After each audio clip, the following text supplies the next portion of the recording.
De telles images seront rares cette année. À l'exception de quelques démonstrations officielles, les feux d'artifice sont interdits pour le 1er août dans les cantons de Berne, Fribourg, Soleure et encore bien d'autres. Pour David Schertz, vendeur de feux d'artifice, c'est un coup dur.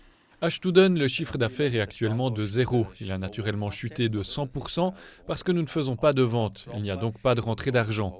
Mais nous avons l'avantage d'avoir également un shop en ligne qui nous permet de faire des ventes dans toute la Suisse, qui ne vend pas uniquement des feux d'artifice pour le 1er août, mais d'autres articles, d'effets spéciaux pour les photographes, les autorités publiques, les pompiers et la police. En plus de son emplacement à Studen, il est également installé dans d'autres locaux, notamment dans le canton de Lucerne, où les feux d'artifice ne sont pas complètement interdits. C'est le cas aussi dans 10 autres cantons.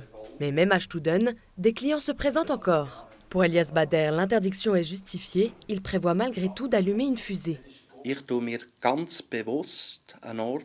J'ai choisi très consciencieusement le lieu au milieu d'un grand parking, loin de toute habitation, loin des forêts.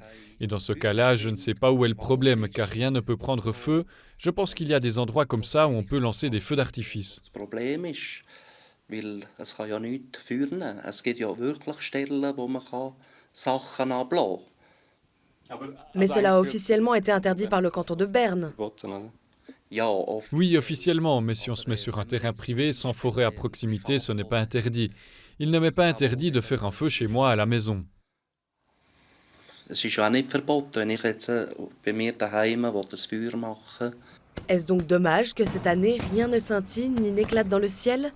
Face à cette question, la population est divisée.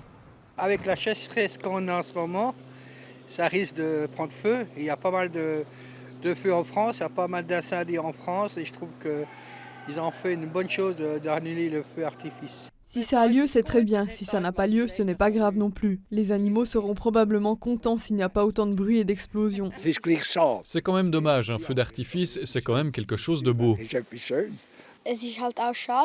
C'est dommage, c'est beau les feux d'artifice, mais c'est vrai que les feux produisent beaucoup de fumée, ce qui est mauvais pour la planète.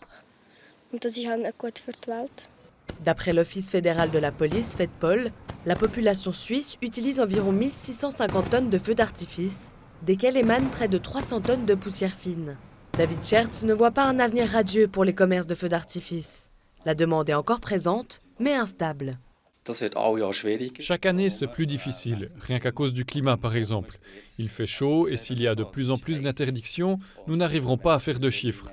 La question est comment est-ce qu'on peut s'adapter pour que le tout reste rentable. Wie kann sich das Ganze umverlagern, damit es gleich noch irgendwie rentabel bleibt. À Studen, David Schertz possède une salle encore pleine de précommandes, que les clients viennent chercher au magasin, mais n'ont pas le droit d'utiliser.